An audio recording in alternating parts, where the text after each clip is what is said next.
Hey guys, today I'm going to talk about quadratic functions and really just do an introduction video on what they look like, what the equation looks like, how to graph them, how to find parts of them like roots and the vertex, the axis of symmetry. So we're going to talk about what all these terms are and what they look like. Okay, so first, quadratic function takes on the form of y equals ax squared plus bx plus c. And there is another form, it's called the vertex form, which we'll get to maybe in this video, maybe in another video.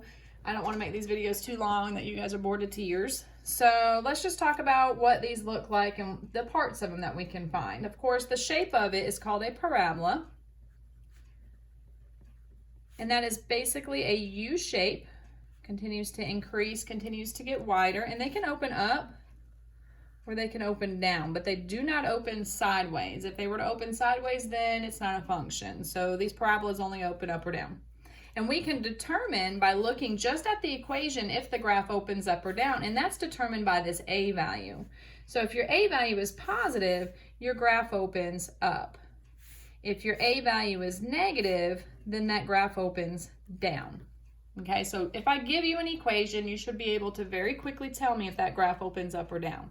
And if that graph opens up, that puts the vertex down here at the bottom. This point right here is called the vertex. It's the lowest point on the entire graph if the parabola opens up. So that's a minimum point. And if the parabola opens down, that happens when a is negative, remember, that puts that vertex on the top of the graph. That's the highest point. That's the maximum point of that graph. So we're going to talk about how to calculate that minimum and that maximum point. In order to find that value, we need to talk about what the axis of symmetry is. So we've got a parabola. I'm going to draw a really big one here. We're going to talk about all of its pieces. So we already know that this is a vertex. In this case, it's at the bottom, so it's a minimum point. And through that vertex, we have a dotted line that we don't generally draw, but for learning purposes, we do. And that dotted line is called the axis of symmetry. The axis of symmetry. That is the point, the line, the fold line that cuts the parabola in half. I could fold this parabola in half and it's symmetrical. That's why we call it the axis of symmetry. And there's a formula, small little equation that we use to calculate this line, this vertical dotted line. And because it's a vertical line, it's an x equals equation. And all you do is you take your b value and you negate it. So if it's a positive 4, then it becomes a negative 4. If it was a negative 4, then it would become a positive 4. So we're just going to take the opposite of b over 2 times your a value. And you got to be careful because a lot of students will put this in the calculator just like this and they won't put parentheses and they're like, I got the wrong answer. My answer doesn't match yours. So I always make sure we do mental math with the bottom. You should be able to take any number, multiply by 2 very quickly and put that at the bottom and then divide the 2. All right, so that is the axis of symmetry, cuts the parabola in half. We use that axis of symmetry value to give me my vertex because vertex is x comma y. And if you notice, your vertex is the point of intersection between the axis of symmetry and the parabola. So they have in common this x value. So if this is like a 5, then this x value is a 5. And we use that to help me find the other half of my vertex. So we'll do an example here in just a second. Another thing I need to talk about is these parabolas, of course, you have your y-axis somewhere and you have your x-axis somewhere. And the points at which they cross your x-axis are called roots. So there's a root and there's a root. We call them roots. We call them x-intercepts. We call them solutions. And we call them zeros. So all of these mean the same thing. And so you got to be careful because it depends on what book you're looking at, what worksheet you're looking at, what test you're looking at. They may call them roots, x-intercept, solutions, or zeros. So you just got to be careful on what they're asking you to find. So that's the points. Sometimes there's 1 point, sometimes there's 2 points, but that's it. Sometimes there's none. We'll talk all about that when we start solving these parabolas, these quadratics, to figure out their x-intercepts. But just for now, if you see it on a graph, those 2 points are roots, x-intercept, solutions. It could be 1, it could be none. And then of course we have this value here that's on the y-axis. That's the y-intercept. Super easy. You can find that by plugging in 0. We can also talk about when you plug in 0 into this equation, the a and the b disappear. So what does that leave you with? That leaves you with your c value. So your y-intercept is essentially your c value from the equation. And you get that by plugging 0 in for your x's. Okay, so that was a lot of information thrown at you at one time. I know, I get it. So I'm going to do an example. Sometimes working with numbers in place of all these letters helps it come to life. So if I do, I'm just going to make up this problem, so who knows what it's going to look like. 2x squared plus 4x minus 3. So if I have this equation, I know it's a quadratic because of the x squared. And so now I can find things like the axis of symmetry by using this formula. I can find out the vertex by taking this axis of symmetry and plugging it in.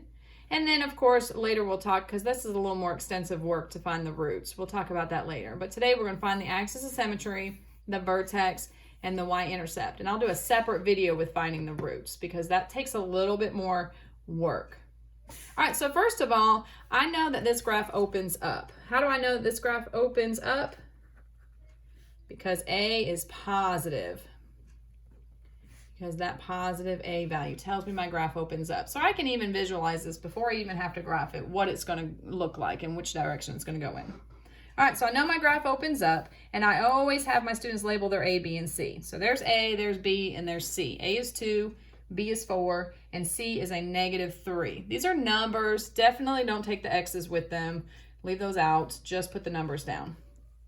All right, so to find the axis of symmetry, we're going to use the formula -b over 2a. So 4, plug it in, becomes -4. 2 times a, we're going to do that in our head. So 2 times 2 is 4, and then I can reduce this fraction. That's a -1. So I know my parabola has a vertical axis of symmetry, little dotted line at -1. So I'm just going to sketch. And yes, I know we can plug this into Desmos or our graphing calculator very easily. And I have no idea where my vertex is going to go, so if it falls off my graph, I'll just have to stretch it out a little bit. But I do know at -1 is a vertical dotted line. So I go to my x at -1, and I can put my vertical dotted line. There's my axis of symmetry. So the next thing, now that I have my axis of symmetry, I can find is my vertex. To find your vertex, you're going to plug in -1 into this equation, because that is my x value. So I'm going to plug -1, so I'm going to write that out. 2 times -1 squared plus 4 times -1 minus 3. So all the x's I'm going to replace with a -1. Then I just have to simplify this. Again, you can cram it into a calculator. You can use order of operations. I'm just going to quickly do order of operations, which says exponents first, just as a little review. -1 squared is 1. 1 times 2 is 2. 4 times -1 is -4. Bring down the -3. Working from left to right, I say 2 take away 4 is -2. Minus 3 is -5. So I get a value of -5. So my vertex is that -1 we found earlier. Plugged it in to the equation. You with me? And you got -5. That's my vertex. So I go left 1, down 1, 2, 3, 4, 5. Axis of symmetry, -b over 2a, found that value. Graph that dotted line. Take that -1, half of your vertex. To get the other half, you plug it into this equation here. And that's just the math. Should have done that on scrap paper, but I can do it on my paper here. I got plenty of room. All right, so that's my vertex. The next thing I can find in order to graph it, and I already know that this thing opens up, so it's going to look like this. But I don't want to draw it just yet, because I don't know where it's going to touch my y-axis, my x-axis, and all that good stuff. So I am going to determine my y-intercept, because that's super easy. If you remember, my y-intercept is my c value. Why is it my c value? Because for any function to find the y-intercept, you plug 0 in for the x's. So if I plug in 0 here, that goes away. If I plug in 0 here, that goes away. So what am I left with? C. So what's my c value here? -3. So my y-intercept is -3. So on my y-axis, 1, 2, 3. So now my parabola is starting, it's going to look like a V because I don't know how to draw. It's going to start taking the shape of a U. But how do I get the other half? Well, I just tell my students to take this y-intercept and mirror it. It's 1 unit away from the dotted line. So I go in the opposite direction. That's how we mirror. 1 unit. And now I've got my really pointy looking parabola, which is not supposed to be pointy. It's supposed to be U. But you get the idea. So there is my parabola. Easy enough. And then we can go later and talk about where does it touch the x-axis. A lot of the times they're decimal values, sometimes they're whole numbers, and we can do that by factoring. But that is how you can graph a quadratic. You can talk about whether it opens up or down by looking at the a value. You can find out the axis of symmetry.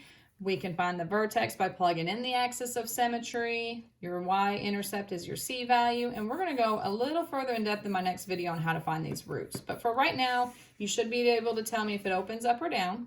You should be able to find the axis of symmetry. Some people don't like to abbreviate it as the AOS, but I do. Vertex and the y-intercept. You should be able to find those very easily. I hope you have enjoyed my tutorial. And I will do one on finding roots. See you later.